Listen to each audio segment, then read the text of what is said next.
तो आज की शुरुआत हम इसी क्वेश्चन से कर लेते हैं। ये कोई लाइट बीम आ रही है पीछे से और 30 डिग्री एंगल पे दिखा रखी है, इस तरह का काम है। 1 mm ये डिफरेंस है और 1 मीटर ये है। तो आपको, चलो मैं पहले इस पे आता हूँ कि सेंट्रल मैक्सिमम कहाँ होगा, ये बात पता करनी है। उसके बाद फिर मिनिमम पे आएंगे। देखो क्या तरीका क्या होता है, सेंट्रल मैक्सिमम कहां होता है, वैसे कहां होता है सेंट्रल मैक्सिमम,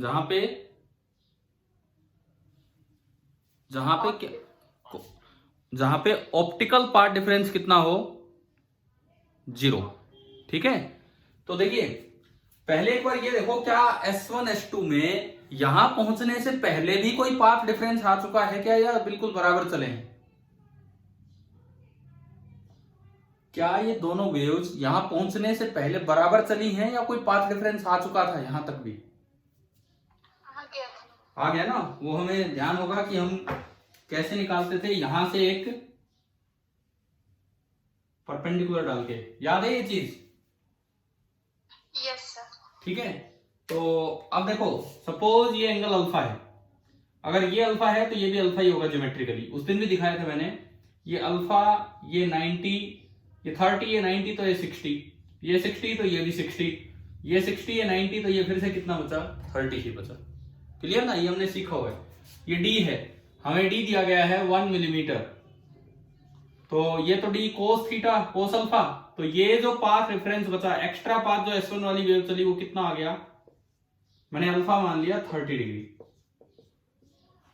एक्स्ट्रा पाथ जो ये पहली वेव चली है वो आपका है डी कोस अल्फा। बताओ यहां तक समझ आया? Yes sir.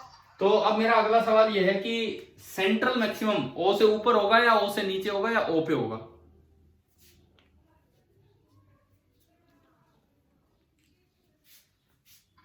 बोलो।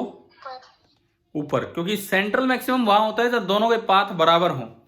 अगर पीछे S1 वाला पाथ ज्यादा है तो आगे S2 वाला पाथ ज्यादा कर दो।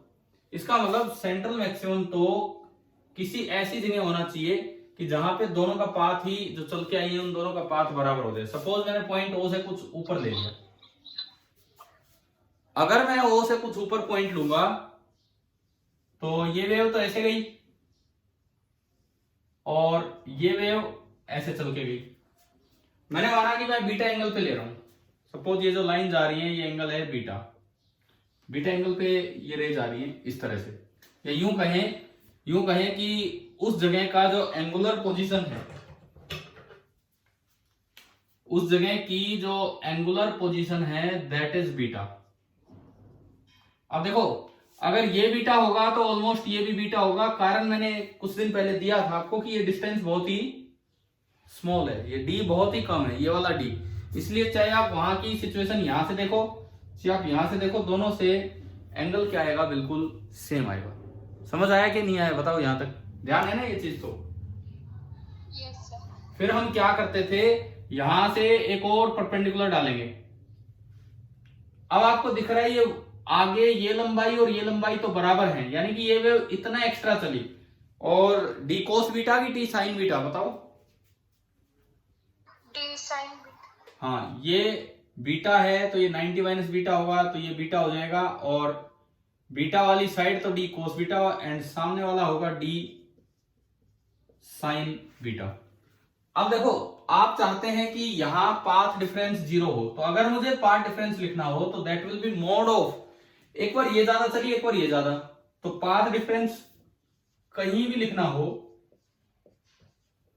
It will be equal to mod of d cos alpha minus d ना। ये कोस था कि साइन था? ये कोस कैसे आ गया? कोस आएगा कि साइन आएगा? साइन आएगा ना, डी के सामने, अल्फा के सामने है ये, तो ये साइन आएगा। तो ये आपका बना D sine alpha minus D को साइन बीटा। भाई पता नहीं ये ज्यादा है कि ये ज्यादा है, क्योंकि नीचे देखते हैं तो ये ज्यादा चलिए और ऊपर वाले को देखते हैं तो ये इतना ज्यादा चलिए। लेकिन सेंट्रल मैक्सिमम पे तो कोई दिक्कत ही नहीं है। क्यों दिक्कत नहीं है? सेंट्रल मैक्सिमम पे कितना रखना होगा? डी साइन नहीं, सेंट्रल मैक्सिमम पे पाथ डिफरेंस कितना करना होगा? 0। यानी कि जो पहला पार्ट आपका है उसके लिए आपने डेल्टा x 0 किया, तो इसमें तो कोई कंफ्यूजन ही नहीं है। साइन अल्फा बराबर आ गया साइन बीटा। इट मींस जो बीटा एंगल है वो भी कितना आ गया आपका 30 डिग्री। जो बीटा एंगल आया वो भी 30 डिग्री आ गया। अब बीटा 30 आ गया, क्या बताना क्या था, वाई कोऑर्डिनेट। अच्छा ये दूरी बतानी है, ये दूरी, ये वाई नॉट। तो बीटा आ गया तो ये है कैपिटल डी, ये है वाई नॉट सेंट्रल मैक्सिमम की पोजीशन, और ये एंगल है बीटा। तो बताओ इस ट्रायंगल में क्या दिख रहा है आपको, क्या करें। मेरे पास बीटा आ चुका है, हाँ बोलो। ट्रिग्नोमेट्री का कौन सा, tan beta. Tan beta will be equal to y naught upon d, समझ आया ना। यस ठीक है, और बीटा 30 डिग्री, टेन 30 डिग्री होता है 1/√3, और डी शायद इसमें 1 मीटर दे रखा है, तो वाई नॉट आ गया, वाई नॉट आ गया 1/√3 मीटर। अभी बताइए क्या ये फर्स्ट पार्ट इस सवाल का क्लियर हुआ कि नहीं आपको। Yes sir. ठीक है, और शायद आप में से कुछ बच्चों का आंसर तो आ भी गया होगा पहले। Yes sir. ठीक है, अब बताओ सेकंड पार्ट में क्या करना है। सेकंड पार्ट में क्या करना है ये बताओ, क्या क्या था, फर्स्ट मिनिमम। Yes sir. तो पार्ट डिफरेंस कितना रखना होगा, पार्ट डिफरेंस कितना रखना होगा बताओ। फर्स्ट मिनिमम के लिए आपको पार्ट डिफरेंस कितना रखना होगा, भूल गए क्या ये। अगर फर्स्ट मिनिमम करना है तो पार्ट डिफरेंस कितना रखना होगा, बोलो अब तो बोलो। याद आया कि नहीं, वाईडीएससी वाली कंडीशंस हैं और कुछ नहीं है। देखो जीरो सेंट्रल मैक्सिमम पे, फर्स्ट मैक्सिमम पे लैम्डा, लेकिन फर्स्ट मिनिमम पे बीच वाला होगा λ/2। अच्छा ये मैंने डेल्टा एक्स किया λ/2, तो इस बार ये इक्वेट नहीं होंगे, मतलब ये और ये जीरो नहीं है। तो mode of d sine alpha minus d sine beta this is equal to λ/2। अगर इस चीज का मोड λ/2 है तो यहां से तो इसकी दो वैल्यूज आ गई। एक बार ये बता दो यहां तक समझ आ रहा है क्या, कैसे कर रहे हैं हम। तो यहां से आया d sine alpha minus d sine beta that is equal to plus minus λ/2। क्या ये स्टेप क्लियर है, क्योंकि मोड तो λ/2 ही होगा, चाहे प्लस λ/2 हो चाहे माइनस λ/2, है ना। तो यहां से ये दो पार्ट्स में चलेगा ये क्वेश्चन, दो पार्ट्स में चलेगा, एक बार इधर एक बार उधर। लैम्डा दिया था क्वेश्चन में उस दिन, नहीं दिया था, निकालना है। नहीं लैम्डा थोड़ी निकालना है, पोजीशन निकालनी थी कि वाई कोड है। लैम्डा नहीं दिया है तो मैं अब लिखता हूं कुछ। क्या दिया था उस दिन लैम्डा, नहीं दिया तो भाई लैम्डा ले लो। इसमें था, इसी सवाल में जो था, इसमें जब ये क्वेश्चन आया था उसमें था 0.5 mm। हो सकता है मैं लिखना भूल गया हूं, क्योंकि लैम्डा क्यों नहीं दिया उसका कारण ये है, हम पहले क्वेश्चन ले रहे थे केवल सेंट्रल मैक्सिमम की पोजीशन पे, और क्या उसमें लैम्डा की जरूरत पड़ी सेंट्रल मैक्सिमम पे, नहीं पड़ी ना। तो वो फिर मैंने बाद में ऐड किया था एक पार्ट और, तो तब मैं लैम्डा देना भूल गया। अच्छा अब आपको ये सोल्व करने हैं। अल्फा मुझे पता है, अल्फा जो एंगल है वो कितना है 30 डिग्री, साइन 30 डिग्री होता है 1/2, डी कॉमन 1/2। हाँ जी बोलो सर। ये लैम्डा तो ऐसे भी निकल जाएगा, डी साइन थीटा मतलब इज इक्वल टू अल्फा से। साइन की वैल्यू हमें पता है 30 डिग्री है और डी हमें दे रखा है। ठीक है, अल्फा दे रखा है 30। मेरे अब भी समझ में नहीं आया लैम्डा कहां से निकल जाएगा ये बताओ, मेरे पास बीटा थोड़ी है। देखो कहां से बता रहे हो, लैम्डा निकल कहां से जाएगा। तो सर ये 30 डिग्री एंगल तो दे रखा है ना। ये तो इनिशियल एंगल दे रखा है जो इधर का पाथ डिफरेंस निकालने में काम आया है। ये एंगल दे रखा है। ये मुझे अब चाहिए सेंट्रल मैक्सिमम कहां है, उसके लिए कोई बीटा नया बनेगा, वो नया बीटा अब मैं निकाल रहा हूं, और उसके लिए मुझे लैम्डा की जरूरत पड़ेगी, क्योंकि नहीं तो इसके एक इक्वेशन में दो दो वेरिएबल हो जाएंगे। चलो मैं इसको बना के दोबारा से आपको दिखा देता हूं, या समझ आ रहा है बताओ। यहां देखो, ये तो हो गया सेंट्रल मैक्सिमम। सपोज और कहीं है फर्स्ट ऑर्डर मिनिमम। अब फर्स्ट ऑर्डर मिनिमम तो सेंट्रल मैक्सिमम के दोनों साइड होता है या एक ही होता है, ये बताओ। First order minimum central maximum के दोनों साइड होगा या एक ही होगा? दोनों साइड होगा। इट मींस एक फर्स्ट ऑर्डर मिनिमम ऊपर होगा और एक फर्स्ट ऑर्डर मिनिमम नीचे होगा, और मुझे उन दोनों की पोजीशंस बतानी है। मेरे पास तो सेंट्रल मैक्सिमम का वाई नोट आया। सेंट्रल मैक्सिमम का वाई नोट अभी निकाला, कितना आया? ये आया था ना 1/√3, है ना। अब मुझे दो और पोजीशन निकालनी है, जो एक इससे नीचे मिलेगी और एक इससे ऊपर मिलेगी। ये है फर्स्ट ऑर्डर मिनिमम। क्लियर है? मैं बीटा चेंज करता हूं, मैं बीटा छोड़ो। अब मैं मान लो इस जगह की एंगुलर पोजीशन है बीटा 1 और उस जगह की एंगुलर पोजीशन है बीटा 2। तो जब आप वेव्स बनाएंगे ना, वेव्स, ये तो सारा क्या बन गया, मैं इसको मिटा के दिखाता हूं आपको। देखिए, अब सुने, अब यहां पे दो पोजीशंस और मुझे ढूंढनी है। ये तो बिल्कुल बीच वाला पॉइंट है। ये अभी आया आपका सेंट्रल मैक्सिमम। अब एक फर्स्ट ऑर्डर मिनिमम इससे कुछ नीचे होगा, मान लो उसकी पोजीशन है y1, और एक इससे कुछ ऊपर होगा और उसकी पोजीशन हम y2 बोलेंगे। पहले मैं y1 पे आता हूं। एक वेव यहां से आई और एक वेव यहां से चल के आई, लेकिन क्योंकि ये इस सेंटर पॉइंट से ऊपर है तो ये वाली वेव एक्स्ट्रा चली है। कितना एक्स्ट्रा चली, उसके लिए मैंने यहां से डाल दिया एक परपेंडिकुलर। ये इतना एक्स्ट्रा चली है। सपोज इस जगह की एंगुलर पोजीशन है बीटा 1, तो एक बार में लिखना आना चाहिए कि भाई ये बीटा 1 तो ये भी बीटा 1 इस लाइन के साथ, तो ये आपकी लेंथ बनेगी d साइन बीटा 1। बताओ ये समझ आया कि नहीं आया? ठीक है। और सिमिलरली एक बार ये वहां जाओगे तो बनेगी d साइन बीटा 2। तो दोनों बार ये जो पोजीशंस है ये बनेगी d sine alpha minus d sine beta, where beta एक बार बीटा 1 है और एक बार बीटा 2 है।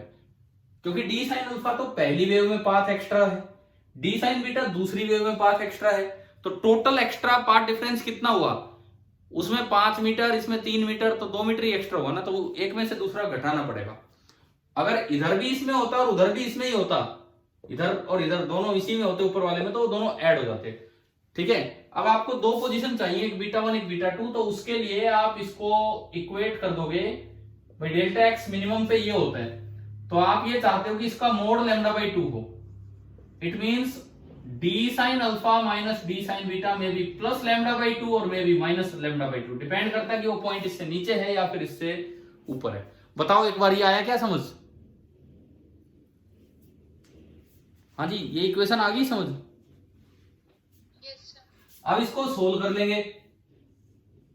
d कितना दिया है? 1 मिलीमीटर। चलो मैंने d कॉमन लिया। Sine alpha sign 30 1/2 minus sine beta जिसकी दो वैल्यूज निकल के आएंगी, प्लस माइनस लैम्डा बी मैंने अभी बोला था 0.5 mm। मैंने d की जगह रखा 1 mm और लैम्डा की जगह रखा 0.5 mm। mm से mm कैंसिल, 0.5 होता है 1/2, तो ये 1/4 हो गया। ये आपका 1/4 हो गया, तो ये बना half minus sine beta is equal to plus minus 1/4। एक बार ये बताओ, ये यहां तक क्लियर हो गया? बोलिए, समझ आ गया? yes. अब यहां से मैं दो बीटा की वैल्यूज निकालूंगा, साइन बीटा की। एक बार मैं प्लस लेता हूं, half of minus sine beta is equal to 1/4। तो साइन बीटा में उधर ले गया, तो साइन बीटा आया half minus 1/4, it means 1/4। Sine beta आते ही आप निकाल लो टेन बीटा वाई कोऑर्डिनेट लाने के लिए। वहां तो 30 डिग्री था तो मुझे आसानी से पता लग रहा था, यहां वैसे निकाल लो यार। साइन बीटा 1/4 है, साइन बीटा 1/4 मतलब ये 1 और ये 4। ये बात आई समझ? कैसे लिखा है मैंने? परपेंडिकुलर हाइपोटेन्यूज, तो पाइथागोरस से 4 का स्क्वायर 16, 16 माइनस 1 15, एक बार ये बताओ क्या ये ट्रायंगल सही बनाई है कि नहीं। और टेन बीटा बता दीजिए, यहां से टेन बीटा कितना आया।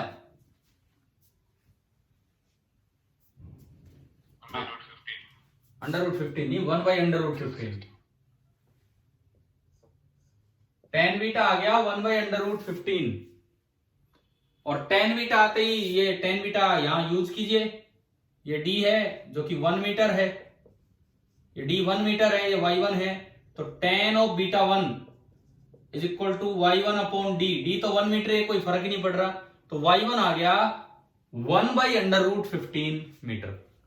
मेरे पास एक पोजीशन आ गई कि भाई एक जो मिनिमम है वो 1/√15 मीटर ऊपर मिलेगा। बताओ समझ आया क्या ये कैसे किया है। हाँ जी बोलिए, एक पोजीशन समझ आ गई कि 1/√15 आई है। ठीक है, दूसरी क्योंकि सेंट्रल के एक मिनिमम ऊपर भी होगा, एक नीचे है तो एक ऊपर भी होगा सेंट्रल के। तो दूसरे पे मैं अगर चलूं तो उसके लिए मुझे इसको किससे इक्वेट कर लेना है, -1/4 से, क्योंकि ये बनी थी ना आपकी ये इक्वेशन। एक बार मैंने प्लस ले लिया, अब मैं ले रहा हूं माइनस। -1/4 से इक्वेट किया तो ये इधर आके जुड़ेगा sin β/2 प्लस 1/4, 1/2 प्लस 1/4 कितना हो गया, 4 एलसीएम 3/4 हो गया। तो इस बार बीटा ज्यादा आ रहा है, तो ये पॉइंट ऊपर वाला है और पिछला पॉइंट नीचे वाला था। बीटा आया ज्यादा तो 3/4 आ गया। फिर मैं इस ट्रायंगल पे आया, ये 3 ये 4, तो ये कितना 5, कितना बताओ, 4² 16 - 9 कितना हो गया, √7। तो इस बार tan बीटा कितना हो जाएगा, इस बार tan बीटा होगा 3/√7। ठीक है, और अगेन आप tan बीटा 2 बराबर y2 अपॉन डी करोगे, डी तो 1 मीटर है तो y2 वही आ जाएगा जो tan बीटा है। तो दूसरी डिस्टेंस आएगी 3/√7 मीटर। तो आपने ना तीनों डिस्टेंसेस निकाल दी। मैं एक बार स्क्रीन पे दिखा देता हूं कि कैसे क्या कुछ है, कितनी दूर क्या है। सपोज ये स्क्रीन है और ये वो बीच वाला पॉइंट है जहां से मैं y एक्सिस का ओरिजिन मान रहा हूं। सेंट्रल मैक्सिमम आपका अभी निकाला था हमने, कितना ऊपर आया था, शायद 1/√3 आया था क्या, कंफर्म कीजिए एक बार। Yes sir. ये तो आया था सेंट्रल मैक्सिमम। फिर जो इसके अराउंड दो मिनिमा होंगे, एक उधर एक इधर। पहला मिनिमम जो कम हाइट पे आया था, कम बीटा पे आया था, वो दूरी ये थी 1/√15, 1/√15 मीटर। और ये होगा फर्स्ट ऑर्डर मिनिमम, और एक फर्स्ट ऑर्डर मिनिमम इसके ऊपर होगा, कितना ऊपर, 3/√7 मीटर ऊपर। ये भी फर्स्ट ऑर्डर मिनिमम है। अब ये मत सोचना कि ये बिल्कुल बीच में मिले, कोई जरूरी नहीं है, क्योंकि ये इक्वल स्पेसिंग कब होती थी, इक्वल स्पेसिंग थोड़ी दूर तक चलती है जहां एंगल बहुत ही कम है। जहां आप 30-30 डिग्री एंगल लिख पा रहे हो वहां पे इक्वल स्पेसिंग नहीं होगी। याद है ना ये पॉइंट, आपको ध्यान है मैंने बीटा वो जो 5000 मैक्सिमम पे पहुंचाया था आपको, 1000 मैक्सिमम। तो ये जो इक्वल स्पेसिंग वाला है ना, बीटा बीटा बीटा बीटा हम करते चलते हैं, ये केवल कुछ ही एंगल तक होता है, बहुत छोटे एंगल तक, 30-30 डिग्री पे नहीं चलता है, इसीलिए जरूरी नहीं कि मिड पॉइंट है। अब आप बताओ क्या ये सवाल सभी को क्लियर हुआ कि नहीं, कैसे किया है बताओ। ठीक है ना, कोई डाउट है तो अभी पूछो, नहीं तो मैं आगे बढ़ता हूं। मैंने आपको दो काम दिए थे, एक तो ये दिया था, दूसरा काम क्या दिया था बताओ।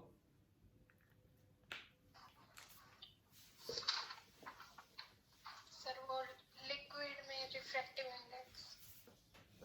रिफ्रैक्टिव इंडेक्स वो दिया था शायद, कि स्लैब डालने वाला जो काम सिखाया था, है ना, वही दिया था ना। स्लैब डालने वाला काम सिखाया था कि स्लैब डालने से शिफ्टिंग होती है, तो वो तो वैक्यूम में किया था हमने, एयर में किया था। मैंने कहा था कि अगर ये पूरा अपैरेटस एक लिक्विड में डाल दिया जाए तो शिफ्टिंग कैसे निकाले, तो सेंट्रल मैक्सिमम कैसे निकालें।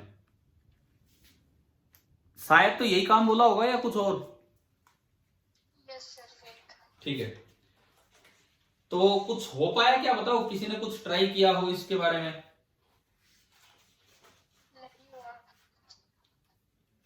मीन्स हमें ये करना है transparent slab introduced in YDSC, transparent slab introduced in YDSC in liquid, मतलब किसी दूसरे मीडियम में है, ये एयर में नहीं हो रहा है। एयर में मैंने आपको सिखा दिया था, अब ये किसी दूसरे मीडियम में है तो कैसे क्या करना है, ये चीज आपको देखनी थी। एक बार ये बताओ, किसी ने कुछ शुरुआत की, कोई इक्वेशन बनाने की कोशिश की हो, क्या होगा क्या नहीं होगा? देखते हैं। ठीक है देखते हैं। आप इधर सुनिए, मान लो ये दो स्लिट होल्स हैं और मैं कहता हूं पीछे से कोई पाथ डिफरेंस नहीं आया है, तो मेन स्लिट होल बिल्कुल सिमेट्रिकली है एस पे। यहां ये आपका मेन स्लिट होल है एस, और इस होल को मैंने S1 नाम दिया और इसको S2। अच्छा, ये जो पूरा अपैरेटस है ये हम पहले ही मान के चल रहे हैं कि एक लिक्विड में है। ये जो पूरा अपैरेटस है, पूरा का पूरा apparatus, this is inside a liquid of refractive index NL। आप म्यूएल भी ले सकते हो, मैं N लिख रहा हूं, NL, L फॉर लिक्विड, ये आपको दिया गया है। और साथ में ये मान लो कि जो वेव चली है उसकी वेवलेंथ दी है। अब क्वेश्चन में बड़े ध्यान से देखना होता है कि ये वेवलेंथ एयर में दी है या वेवलेंथ इस लिक्विड में दी है। समझ गए हो? फर्क हो जाएगा, सवाल के इक्वेशन में फर्क हो जाएगा।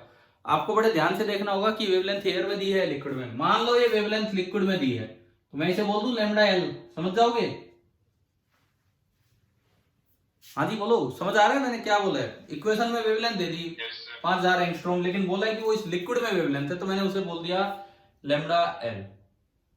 अगर कुछ नहीं होता तो सामने यहां आपका सेंट्रल मैक्सिमम हो जाता।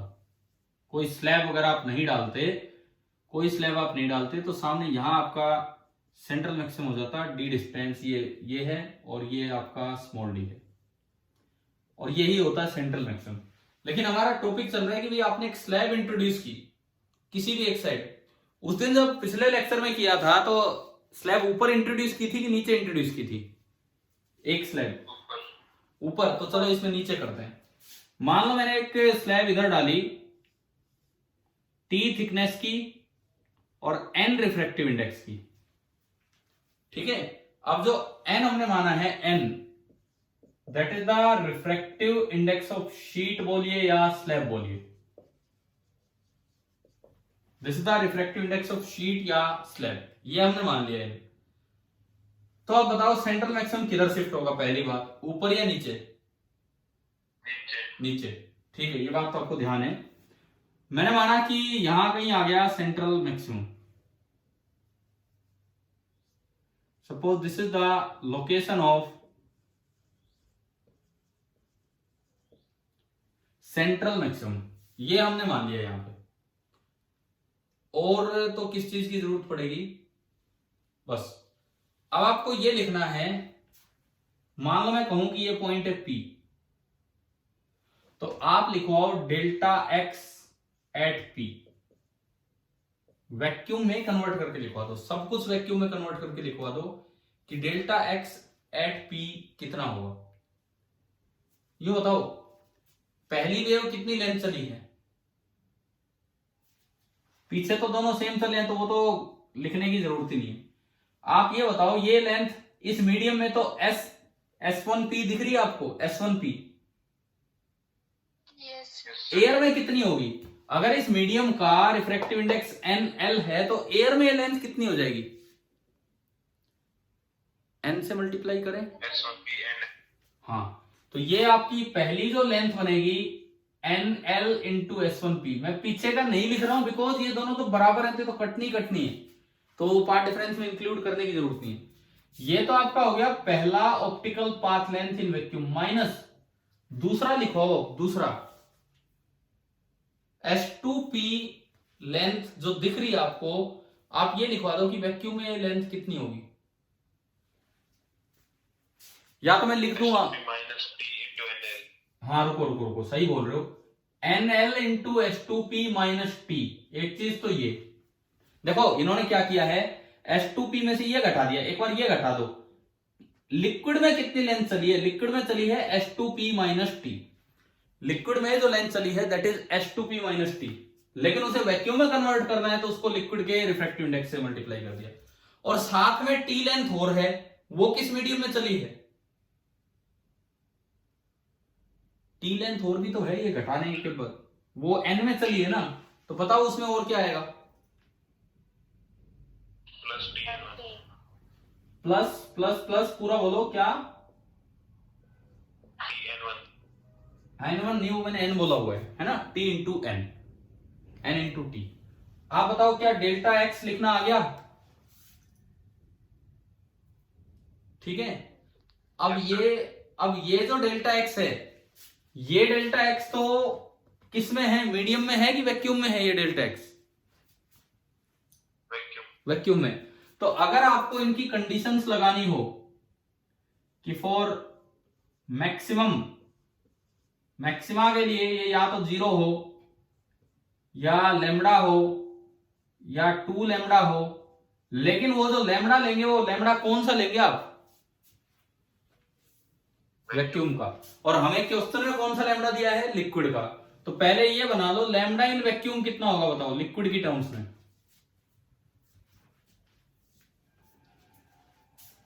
NL into lambda liquid. भाई किसी मीडियम में जो वेवलेंथ होती है वो रिफ्रैक्टिव इंडेक्स टाइम कम हो जाती है। किसी मीडियम में जो वेवलेंथ होती है वो रिफ्रैक्टिव इंडेक्स टाइम कम हो जाती है। तो अगर वेवलेंथ मीडियम की पता हो, वैक्यूम की लिखनी हो, तो उसके रिफ्रैक्टिव इंडेक्स से हम क्या कर देंगे? वहां पे मल्टीप्लाई कर देंगे। बताइए समझ आ रहा है ना सभी को क्या लिखा हमने? देखो एक बड़ा अच्छा टॉपिक चल रहा है लास्ट में, मतलब स्लैब भी डाल रहे हैं और ये जो अभी जो टॉपिक चल रही है वाला स्लैब भी डाल रहे हैं और फिर मीडियम भी आ गया। तो आपको इन बातों का ध्यान रखना है। ये होगा, ये चलता रहेगा 3 4 5। अगर मान लो मिनिमम बनाना हो, सवाल कैसा है उस पर डिपेंड करेगा। अगर मिनिमम बनाना हो तो इस पार्ट डिफरेंस को किससे इक्वेट करें? हाँ, लेकिन ये लैम्बडा कौन सा लेना है? वैक्यूम वाला, 3/2 लैम्बडा वैक्यूम। बताइए समझ आया कि नहीं आया यहां तक? ठीक है। अब देखो एक दो चीजें करते हैं इसी में, कुछ कंडीशंस बनाने की कोशिश करते हैं। रटना कुछ नहीं है, याद कुछ नहीं करना है। आप तरीका सीखो बस, ये कैसे लिखा है। और आप लोगों ने सही लिखवाया है लगभग, जिसने भी बोला। आजाद आप बोल रहे हो? ठीक है, सही बोला आपने बिल्कुल। अब देखो सुनो, मान लो मुझे कंडीशन चाहिए सेंट्रल मैक्सिमम कहां होगा, सपोज ये चाहिए। तो उसमें तो कोई दिक्कत ही नहीं है भाई, इन दोनों को आप सिंपली क्या कर दो, इक्वेट कर दो, सेंट्रल मैक्सिमम आ जाएगा। समझ रहे हो? इसमें तो सिंपली मुझे सपोज मान लो पहला सवाल ये आ गया कि भाई ये y बोलते थे ना हम इसे, इस कोऑर्डिनेट को y0 बताओ, जहां सेंट्रल मैक्सिमम है वो दूरी बताओ कि y0 कितना है। तो अगर आपको सेंट्रल मैक्सिमम ही चाहिए तो उसके लिए तो पार्ट डिफरेंस को कितना करना है? 0 करना होगा। चलो लेकिन आप करके दिखाओ फिर, y0 कैसे निकालें? y0 पूछ लिया हमने तो कि सेंट्रल मैक्सिमम जहां बनेगा उसका ये y0 निकालो कैसे होगा। तो अगर हम यहां से शुरुआत करें तो आपने इसको 0 किया तो ये चीज और वो चीज बराबर होगी। आप एक काम करो, उससे S1P माइनस S2P निकाल लो कितना होगा। S1P माइनस S2P निकाल लो कितना होगा पहले। मैं आपका वेट कर रहा हूं, आप मुझे बताएंगे। अगर मैं सेंट्रल मैक्सिमम की बात करूं और मैं y0 तक आपको पहुंचाऊंगा अभी, y0 तक, तो उसके लिए आप मुझे बताइए कि इन दोनों को जब इक्वेट किया तो S1P माइनस S2P कितना आया इसको 0 करने पे?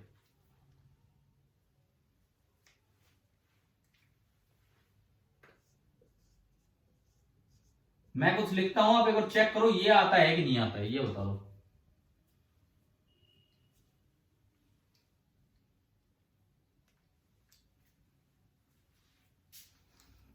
Yes sir.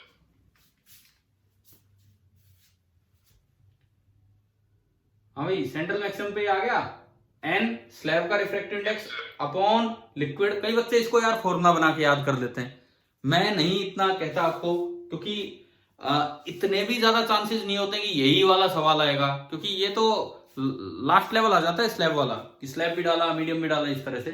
बट आप सीख लो कि हाँ क्या है, क्योंकि अगर ऐसे भी सवाल आ जाए, बिकॉज कोई रोक नहीं है किसी पे कि कोई कुछ नहीं दे सकता है। वो मैंने बोला बीच बीच में, आई रोडो से सीधे डायरेक्ट क्वेश्चन आए हुए हैं आपके नीट एग्जाम में ही, तो इस तरह से डाल देते हैं कुछ भी। चलो ये आ गया। एक बार बाकी बच्चे भी बोलिए, क्या ये आ पाया कि नहीं इसको जीरो करने पे? Yes sir. ठीक है। अब अगर S1P माइनस S2P आ गया, मींस ज्योमेट्रिकल पार्ट डिफरेंस आ गया। S1P minus S2P optical path difference नहीं है, लेकिन ये कौन सा पाथ डिफरेंस है? हाँ जी, इस जगह का ऑप्टिकल पार्ट डिफरेंस नहीं, लेकिन ज्योमेट्रिकल पार्ट डिफरेंस तो यही है ना। ठीक है। Yes sir. अब एक दिन मैंने एक रिलेशन बताया था इस डेल्टा एक्स और वाई में। क्या रिलेशन था बताओ, डी और डी का यूज करते हुए? क्या ऐसा था कुछ, y इज इक्वल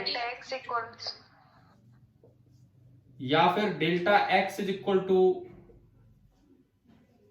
बताओ ये वाले रिलेशन बताए थे कि नहीं? Yes sir. और चेक कर लो, मैंने उल्टे तो नहीं लिख दिए ना, सही लिखे हैं। चेक कैसे करना होता है वो भी सुनो, चेक कैसे करना होता है वो भी सुनो। जब डेल्टा एक्स लैम्डा होगा तो वाई बीटा होगा, जब डेल्टा एक्स लैम्डा होगा तो वाई बीटा होगा। तो चेक करो क्या बीटा का सही फॉर्मूला बन रहा है जो हमें याद है, lambda upon small D into capital D. ये चेक करने का तरीका होता है। चेक करने का ये मतलब नहीं कॉपी में पीछे गए देखिए ये चेक कर लिया, ठीक है। अब सुनो, अब ये जो रिलेशन था इसकी एक खास बात ये है कि एक ज्योमेट्रिकल रिलेशन है, ये ऑप्टिकल रिलेशन नहीं है, ये बात याद रखना। ये ज्योमेट्रिकल रिलेशन है, ऑप्टिकल रिलेशन नहीं है। मींस इसमें जो डेल्टा एक्स है वो ऑप्टिकल पार्ट डिफरेंस नहीं है, इसमें जो डेल्टा एक्स है वो कौन सा पार्ट डिफरेंस है? Geometrical path difference. इसमें कहीं ऑप्टिक्स का यूज नहीं हुआ, केवल वो पाइथागोरस और उनका यूज हुआ था। तो अपनी कॉपी में जहां ये रिलेशन आपने लिखा हो उसके साथ मेंशन कर देना कि है delta x is the S1P minus S2P, S2P minus S1P, means geometrical path difference, ना कि ऑप्टिकल पार्ट डिफरेंस। ठीक है। अब सुनो, तो मुझे y नोट चाहिए, क्या मेरे पास ज्योमेट्रिकल पार्ट डिफरेंस आ गया है? क्या मेरे पास ज्योमेट्रिकल पार्ट डिफरेंस आ गया है? ठीक है, तो उससे y तो आ ही जाएगा, ये y आ गया फिर इससे। तो बताओ y नोट की वैल्यू क्या होगी? यहां लिखूं अगर, तो y नोट सेंट्रल मैक्सिमम की पोजीशन, y नोट निकल के आ रहा है n upon n liquid minus 1 into T, और अगर मैं ये फॉर्मूला लगाऊं तो capital D upon small d। बताइए भाई, ये सेंट्रल मैक्सिमम की पोजीशन क्लियर होगी है? बोलिए, बोला करो, समझ आया ये यहां तक? देखो, मैं फिर से बोल रहा हूं, अक्सर बच्चे सोचते हैं कि ऑप्टिक्स में तो ऑप्टिकल पार्ट डिफरेंस चलता है, हर जगह ऑप्टिकल पार्ट डिफरेंस चलता है, लेकिन ये ज्योमेट्रिकल रिलेशन है, तो इसमें जो डेल्टा एक्स आता है वो कौन सा पार्ट डिफरेंस होता है? कि अगर डेल्टा एक्स और वाई में रिलेशन निकालें तो ज्योमेट्रिकल पार्ट डिफरेंस, ठीक है ना। इसीलिए ये चीज बताइए। अब मान लो मुझे फर्स्ट मैक्सिमम की पोजीशन निकालनी हो, फर्स्ट मैक्सिमम की, तो उसके लिए मुझे ये किससे इक्वेट करना पड़ेगा? फर्स्ट मैक्सिमम की पोजीशन निकालनी है तो उसके लिए मुझे किससे इक्वेट करना पड़ेगा? लैम्डा इन वैक्यूम से, क्योंकि ये वैक्यूम का पार्ट डिफरेंस है। तो अब हम एक बार फर्स्ट मैक्सिमम की पोजीशन निकालते हैं। तो आपने किया n liquid into S1P minus n liquid into S2P minus T, और ये माइनस और n into T is equal to lambda vacuum से। मैं फर्स्ट ऑर्डर मैक्सिमम की बात कर रहा हूं, फर्स्ट ऑर्डर मैक्सिमम की बात कर रहा हूं। तो लैम्डा वैक्यूम, और लैम्डा वैक्यूम को मैं क्या लिख सकता हूं? n liquid into lambda liquid, n liquid into lambda liquid. दोनों साइड n लिक्विड से आप डिवाइड कर दो, दोनों साइड n लिक्विड से डिवाइड कर दो, तो ये बना S1P माइनस S2P। समझ गए हो? n लिक्विड से दोनों साइड डिवाइड किया, माइनस माइनस प्लस T, ठीक है, minus n upon n liquid into t is equal to lambda n, और यहां से ये आया S1P माइनस S2P